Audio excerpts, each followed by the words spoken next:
Kalau di Apple ada Mac Mini, kalau di Windows ada Mini PC ini.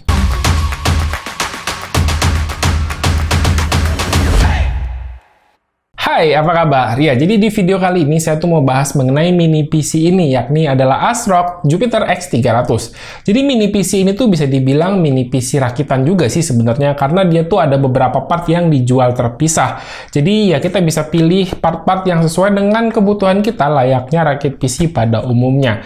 Nah, untuk rakit PC itu di Agustus ya, di akhir-akhir ini, Agustus 2022 tuh sebenarnya udah lumayan enak. Karena harga komponen itu udah lumayan turun, terutama untuk harga VGA. Tapi, apakah mini PC ini tuh tetap menarik? Menurut saya, ini tuh punya daya tertarik sendiri ya, daya tarik sendiri. Karena, ya, ini tuh cocok buat orang yang suka dengan efisiensi dan juga kepraktisan. Oke, jadi kita bahas dulu apa sih ASRock Jupiter X300 ini. Jadi ini tuh adalah mini PC yang dijual secara bare bone. Jadi dia tuh hanya berupa casing yang ukurannya 1 liter dan motherboardnya aja. Sementara untuk CPU, SSD, dan juga RAM bisa kita pilih sesuai dengan spek yang kita inginkan. Nah, sebelum lebih lanjut lagi, ASRock Jupiter X300 ini punya bentuk kotak dengan panjang dan lebar di 178 mm dan ketebalan di 34 mm aja. Jadi ini tuh PC yang super imut. Untuk konektivitas dia disediakan cukup banyak ya sama ASRock. Ini tergolong lengkap untuk ukurannya yang sangat kecil. Di bagian depan kita bakal nemuin masing-masing 2 buah port USB-C ada 3.2 dan juga USB-A 3.2. Sementara di bagian belakang ini juga masih disediakan 4 port lagi, yakni ada 2 buah USB 2.0 dan juga 2 buah USB 3.2. Sementara untuk displaynya ini juga udah lengkap banget ya, masih ada VGA, HDMI, dan juga DisplayPort. Selain itu di bagian ujung-ujungnya dia ada 2 buah antena Wi-Fi. Jadi PC ini tuh udah ada Wi-Fi card-nya. Cuman sayang masih pakai Wi-Fi 5, tapi menurut saya sih ini aman-aman aja, nggak ada masalah. Tapi kalau kalian lebih suka pakai koneksi internet kabel, tenang, masih ada disediakan 1 port buat RJ45. Untuk kelengkapan paket penjualan PC-nya, jadi kita bakal dapat si PC-nya ini sendiri, terus juga ada vertical stand yang buat ngediriin si PC-nya, terus ada power adapter yang kapasitasnya di 90 watt, dan juga ada gantungan adaptor gitu, yang gunanya adalah untuk nempelin PC ini di belakang monitor, jadi masukin atau pasang di VESA mount-nya. Jadi ini tuh bakal lebih praktis lagi. Yang ada di meja kita tuh bakal hanya ada monitor aja kalau kita gantungin PC ini di belakang monitor. Nah, kalau kita lihat ke dalam, sebenarnya konfigurasi motherboardnya ini juga simple banget ya. Untuk CPU yang disupport di sini adalah dari AMD dengan soket AM4 yang ber-TDP maksimal di 65 watt. Jadi artinya kalau mau pakai Ryzen 7 5700G juga sebenarnya masih bisa banget. Kebetulan saya di sini adanya Ryzen 5 5600G yang ya udah langsung aja saya pasang di mini PC ini. Oh ya, buat kalian yang mungkin awam, pastikan kalian beli CPU dari AMD ini yang ada APU-nya ya, atau yang ada integrated grafik dalam si CPU-nya. Atau simpelnya kalian beli aja yang ada kode G di akhir nama dari si CPU-nya.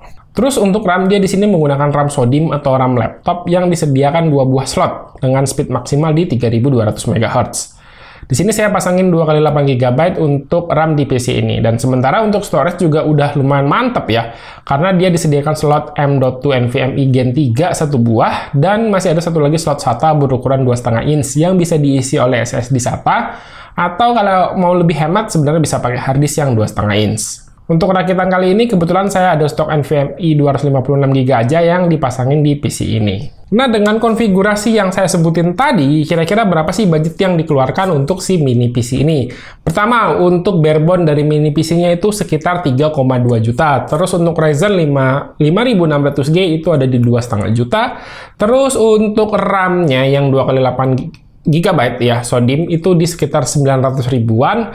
Terus untuk SSD NVMe yang 256GB itu ada di 400 ribuan. Jadi kalau di total mini PC ini harganya ada di sekitar 7 juta rupiah. Lalu sekarang pertanyaannya adalah apakah dengan uang 7 juta ini worth it untuk merakit sebuah mini PC seperti ini? Nah, kita lihat dulu ya performa mini PC ini dengan beberapa tes benchmark sintetis di Cinebench R23. Performa Ryzen 5 5600G ini bisa dibilang berjalan cukup normal sesuai dengan kemampuan dari CPU-nya, baik di single ataupun di multicore, meskipun untuk suhunya ini cukup tinggi, menyentuh 95,4 derajat Celcius. Tapi syukurnya di sini masih aman dari thermal throttling. Suhu untuk segini masih bisa dibilang wajar ya, karena pendingin dari si CPU-nya ini tuh cuma satu, mengandalkan satu buah kipas kecil, ini kayak kipas laptop ya, dengan heatsink tembaga di bagian atasnya. Dan untuk tes grafiknya, APU yang tertanam di Ryzen 5 5600G ini, yakni Radeon Vega 7, ini sih cuma dapetin skor 1000-an aja di 3D Mark Time Spy, yang artinya ya ini buat dipakai main game sungguh sangat amat pas-pasan. Oke, langsung aja ya, saya tes kemampuan PC ini untuk digunakan kebutuhan sehari-hari. Pertama, apakah Radeon Vega 7 ini bisa dipakai buat render video di Premiere Pro? Jawabannya bisa. Cuman seberapa kencang? Nah, dengan video asli 4K ya, ini file mentahnya 4K di-render ke resolusi 2K berdurasi 5 menit. Ini tuh video yang biasa saya jadikan benchmark untuk video-video rakitan PC sebelumnya. Di sini membutuhkan waktu 10 menit 12 detik, yang artinya 2 kali lipat dari durasi asli si video. Nah, sebenarnya ya bisa-bisa aja ya untuk ngedit menggunakan Radeon Vega 7 ini. Tapi di sini ya untuk 4K ini berasa pas-pasan banget performanya. Jadi kalau mau dipakai editingnya tipis-tipis aja lah di resolusi 1080. Sementara untuk gaming, saya nggak coba banyak. Pertama di eFootball 2023, ini settingan grafik low cuma dapat sekitar 31-32 FPS doang.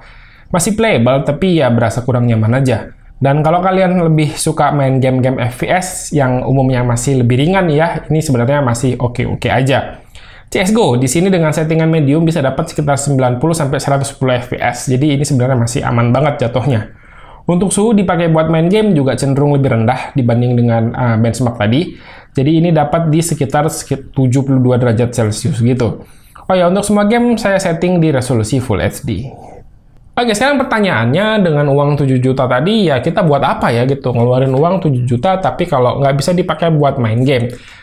Ya, lebih baik ngerakit PC yang umum aja, yang seperti ini, budget 7 juta bisa dipakai main game. Ya, menurut saya ini ada benarnya, ada ya nggak benarnya juga.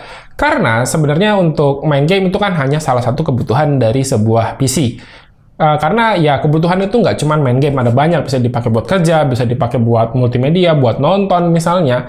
Nah, mini PC ini tuh bisa hadir dengan sangat hemat daya. Saat posisi idle, PC ini hanya memakan konsumsi listrik belasan watt aja. Lalu naik ke 39 watt ketika dipakai buat browsing, dan sekitar 67 watt dipakai buat gaming dan juga editing video di Premiere Pro. Oke, sekarang kesimpulannya, jadi mini PC ini cocok buat siapa? Mini PC ini cocok buat kalian yang pengen punya PC di rumah yang hemat daya gitu ya, tapi masih punya performa yang oke. Karena kalau misalnya kita beli laptop di harga 7 jutaan tuh rasanya speknya kentang semua. Kalau di sini bisa dapat spek yang udah lumayan oke. Dan tentunya mini PC ini tuh hemat daya, jadi tidak terlalu pusing untuk tagihan listrik, tidak terlalu pusing untuk tokat listrik. Dan ya ini bisa jadi salah satu solusi multimedia yang bisa kita pilih untuk di rumah. Buat dipakai main game sebenarnya masih oke kalau gamenya itu yang ringan dan tipis-tipis saja. Buat dipakai editing video juga ini masih lumayan oke selama tidak pakai resolusi yang tinggi-tinggi banget.